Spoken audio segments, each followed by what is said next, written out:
Bonjour à toutes et à tous. Je suis heureuse de vous retrouver ici pour une nouvelle réflexion, une nouvelle exploration intérieure. Si tu es nouveau, je t'invite à t'abonner dès maintenant. Ici, on réfléchit ensemble, on avance, on se construit. Aujourd'hui, nous allons parler d'un acte si simple, mais si puissant, le partage. Un geste humain, universel, mais de plus en plus rare dans nos sociétés modernes. Et pour commencer, je vais te laisser avec cette pensée de Khalil Gibran. Ce que vous gardez pour vous est perdu.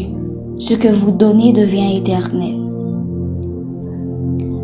Pourquoi parler du partage? Dans un monde hyper connecté, paradoxalement, nous sommes de plus en plus déconnectés des autres. On vit pour accumuler, on donne rarement, sans atteindre. Pourtant, le partage vrai ne diminue jamais ce que nous avons. Il l'élargit. Réfléchis à ça. Combien de fois as-tu aidé quelqu'un? Juste un peu.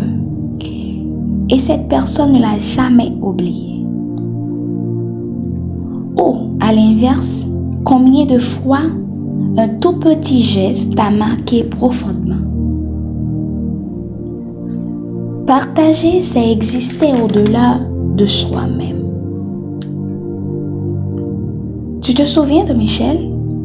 Ce jeune homme qui partageait simplement un morceau de pain chaque matin. Ce n'était pas un acte de charité, c'était de l'humanité. Et c'est l'humanité qui un jour l'a sauvé. Ce que tu donnes te construit, ce que tu retiens t'enferme. Le partage n'est pas qu'un acte extérieur, c'est d'abord un mouvement intérieur. Quand tu partages, tu affirmes ceci. Je ne suis pas seul dans ce monde, je ne vis pas que pour moi.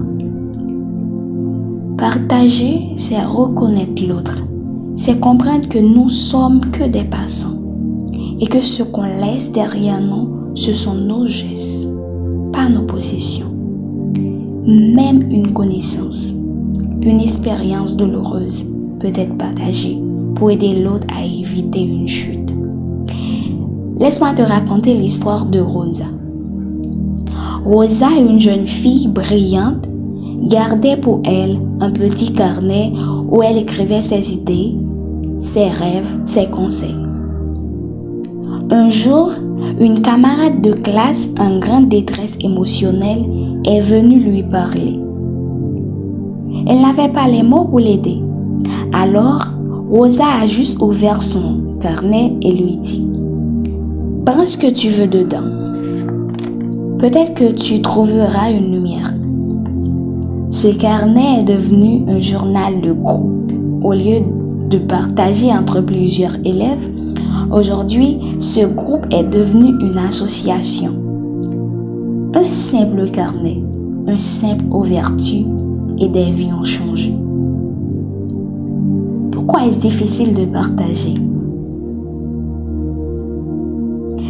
La peur.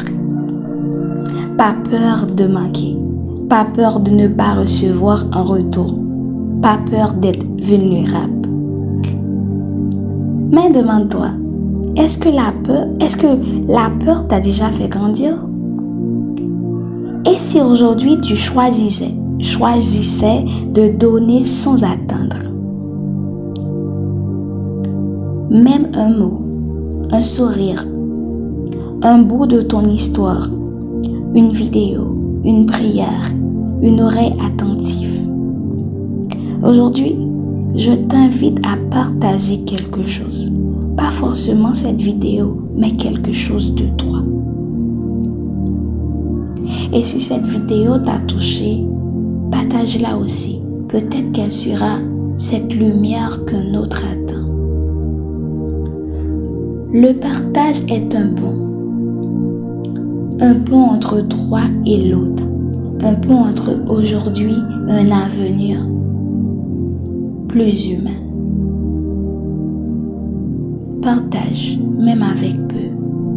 Parce qu'un cœur qui donne est un cœur qui vit.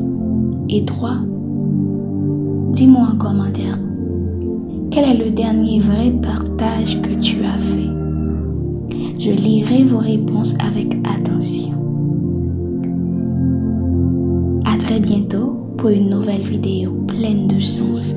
Et surtout, n'oublie pas de t'abonner, de liker et de partager. Prenez bien soin de vous.